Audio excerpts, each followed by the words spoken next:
Welcome to another episode of WTF Cinema. Now, for no discernible reasons, all of the Eternals decide to have a vote as to whether or not to kill Sean Connery, even though it was agreed earlier that he would have 3 weeks before he was killed, and that 3 weeks isn't up yet. They've decided to hold another vote to decide whether or not to do it now. And no, I'm not adding in that sound effect. That's from the movie. The movie just decides that at this point your eardrums need to bleed. So the result is, they decide that Sean Connery has 7 days left to live before they'll kill him. Also, one of the Eternals has been labeled a renegade, is going to be aged and thrown into the old folks' home. These two things aren't related. They just happen at the same time. And this movie does that a lot, where here's the plot element that we're talking about.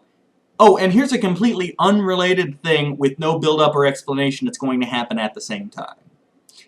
I guess the writers just kind of hope that this second event can piggyback on the first one, because the first one almost makes sense. So maybe the viewing audience will just assume that since this thing over here makes sense, this thing over here will make sense too. That doesn't work. That's not a writing technique that I've ever heard of, because it's not one that makes any sense. I don't know who came up with this idea, but they don't do it just once. They do it 3 or 4 times throughout this movie. It's ludicrous. It's absurd. It's WTF Cinema. Oh yes, welcome to my pain. So at this point we're given a whole lot of backstory, but it's boring and convoluted, which is not a chocolate peanut butter type situation. This is the worst of the worst. So, Sean Connery apparently learned how to read, and when he read The Wizard of Oz, he learned that Zardoz was a fake. Because Wizard of Oz, Zardoz, I don't know. Just go with it. Now, around the same time, Sean Connery makes friends with some of the Eternals who would like this endless life to be able to end. So he agrees to help them out and, bring the possibility of death back to civilization.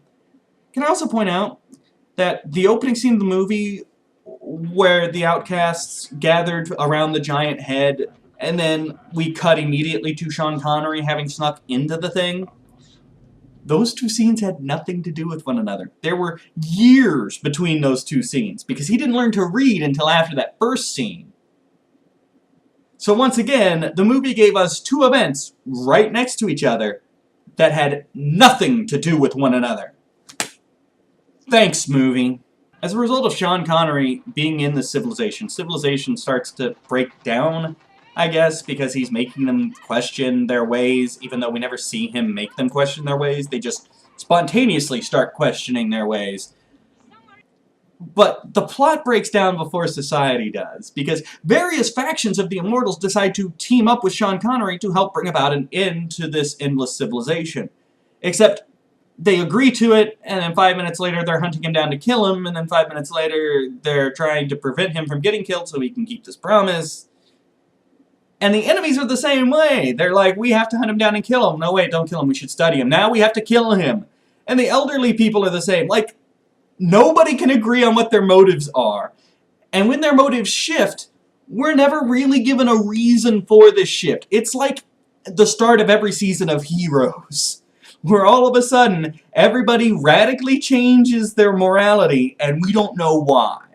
Also, one of Sean's allies is forced to age and thrown into the geriatric home. Except, we see that only half of his face ages, and the other half is the same as it was originally. Now that's a neat visual, and it really brings home the impact of the punishment.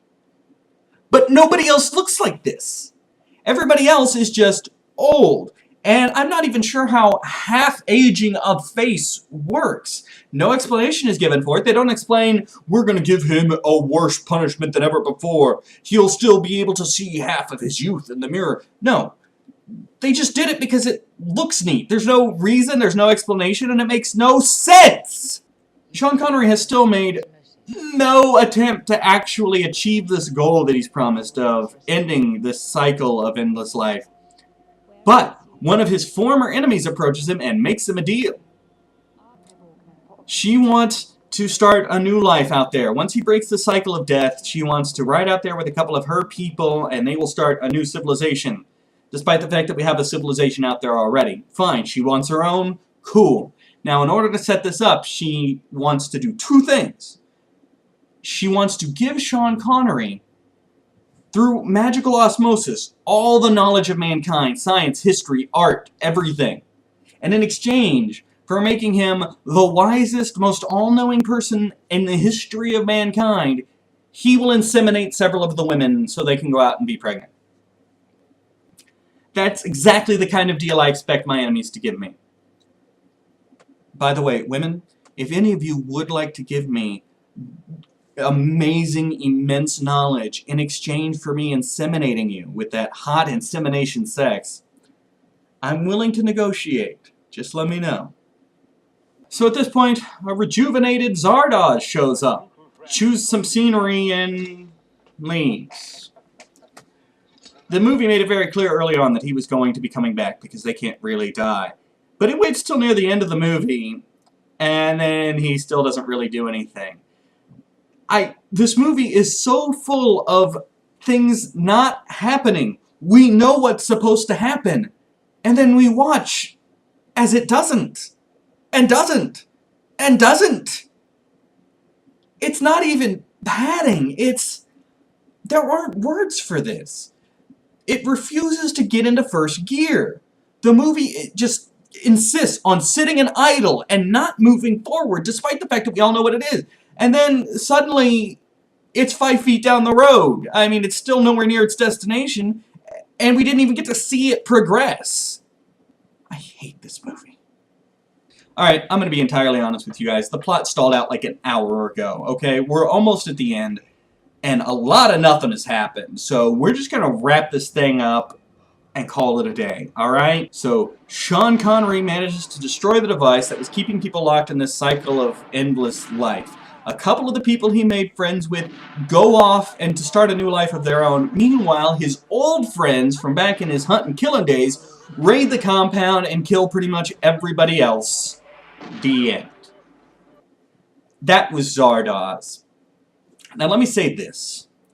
To be fair, some of the philosophical points the movie spends a lot of time focusing on are sort of interesting.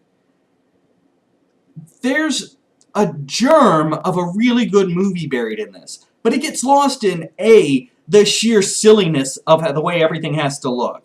Because how could you ever take a movie like this as a serious philosophical message when you have nearly naked Sean Connery running around the whole time? How am I supposed to take that remotely serious? And then, the plot never actually moves. If you just took the idea of this movie, you could make something really good out of it. You could make not just a sci-fi action film, but a sci-fi action film with serious philosophical undertones. I think that's what makes this movie so bad, is that you can see that it had potential. It could have been a really interesting sci-fi film. And instead, it's just this mesh of nothing happening.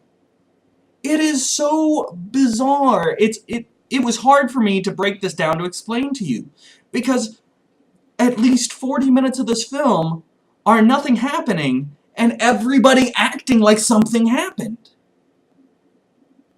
It's crazy. It's like there's a whole other story going on that they just didn't let us, the audience, in on. That's it for this week's WTF Cinema. Next time, I think I'm going to dive back into my drive-in movie collection of lost classics. I'll see you then. Thank you for watching WTF Cinema. Until next time, what the f***, man?